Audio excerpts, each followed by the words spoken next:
Democrats know that abortion is a political loser for them. If Republicans weren't worried about the midterms before, they should be worried now, as Kansas has voted to protect abortion rights in a ballot measure in a big way, a vote that was not even close, and gives a little indication as to what may be motivating voters in the fall. And as I'll get to in this breakdown, this was a vote in a primary. In a red state, and still, with what is expected to be a largely low turnout, especially for Democratic voters, this won in a massive way. So in this video, I will break down this victory, what it means. I will also show you the reaction from Fox News, which is just very enjoyable. And I'll also get to later on 4 other states that are going to have similar ballot measures in the fall. First up, here is the vote. Should the Kansas Constitution be amended to remove protections of abortion rights? 58.8% said no, with 41.2% saying yes. This was so massive that it even indicates that Republican voters, many Republican voters, had to have voted no in this ballot measure, considering the results in terms of the turnout in the primary generally. So this is a state, again, very red, voted for Trump by 15 points in 2020, and I believe by 20 points in 2016, but still a massive red state, and yet they're not for removing abortion rights, despite what Republicans think and claim. So not only is Kansas a solidly red state that twice voted for President Donald Trump, but also the supermajority Republican legislature decided to schedule the vote for the primary instead of the general election. Turnout is usually far lower in August and favors Republicans, who have more competitive primaries than Democrats in Kansas. And many college students who trend more progressive are away for the summer. So even though they purposely scheduled this vote for a primary because they knew it would give them a better shot at passing this, they still lost by almost 20 points. Now, turnout for the primary also soared above usual levels Tuesday, and in some counties was closer to the participation usually seen in a presidential election. The in-person early vote, which tends to favor Democrats, was also nearly 250% higher than the last primary midterm election in 2018, when both Democrats and Republicans had competitive governor's races, while the number of mail-in ballots was more than double. So even comparing this to 2018, which was a huge year for Democratic turnout, for turnout generally, even compared to that, Democrats saw a 250% higher turnout in in-person voting and more than double in terms of mail-in ballots, showing you just how much of a motivating factor abortion rights is. Now, let me get to the reaction in the room from abortion rights supporters when they heard of this victory.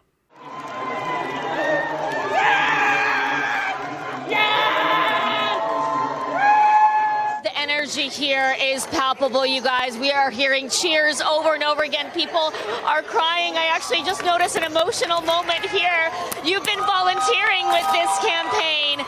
I see you crying right now. Why do you have tears in your eyes? Yeah, so I'm actually the field organizer for Johnson County, and as someone who grew up in Arkansas, I'm not used to winning, and this is my first ever campaign to be staff on, so it's just very overwhelming. All right, so shortly here, I will get to the reaction from Fox News, which is just so sweet. But before I get there, look, this is the one issue that is going to save Democrats in the midterms. Before this, you know, you can watch my past videos. I was very skeptical of the ability for Democrats to do well in the fall, but this was the first time that I think it really showcased just how important this issue is, and not just how it's obviously important regardless of this kind of turnout, but in terms of the importance of its ability to bring out people for a vote. So this, again, is just a primary, typically very low turnout, especially in red states where Democrats don't have, much representation. But here, they came out in a big way because of this issue. So now, to be fair, it is a ballot measure. So not every state's going to have a ballot measure in the fall on abortion.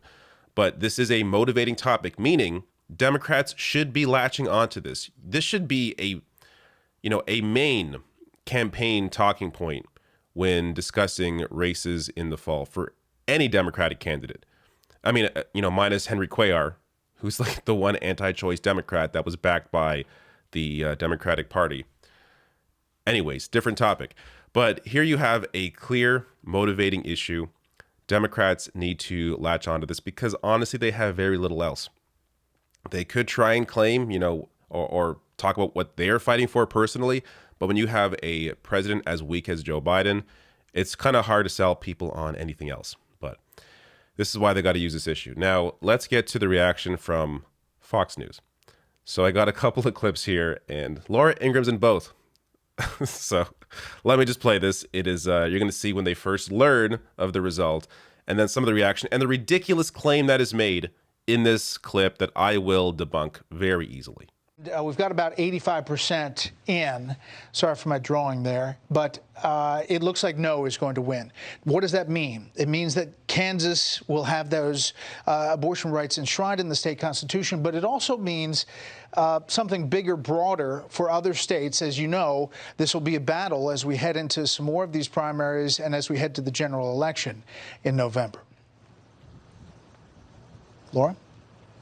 All right, Brett, thank you. We're watching this and can't wait for those Arizona. Kansas referendum is very interesting.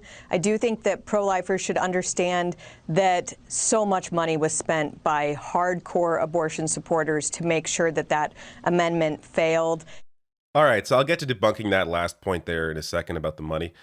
But let's just bask in the incredibleness that was that long, awkward pause, and then Laura Ingraham changing the topic to Arizona, because what is she going to say about Kansas? And Brett Baer there, trying to do some kind of reporting about how this is an issue that, is kind of important. People should think about. Maybe Republicans should be aware of how unpopular their position is on this and stop stripping rights away. But these are the people they put on the bench. So, a 40-year project to have these incredibly,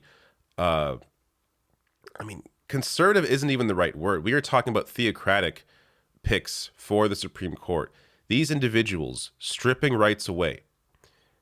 You see the result of that.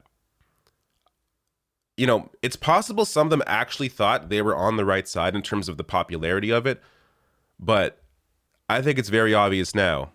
If it wasn't obvious before, it's obvious now that they are not on the winning side of this issue politically. But quickly here on the money. So, that, what's her name? Molly Hemingway of the Federalist, editor-in-chief. She claims that, all this money was spent. That's why this ballot measure failed, because all this money was spent against it, except money was spent equally on both sides.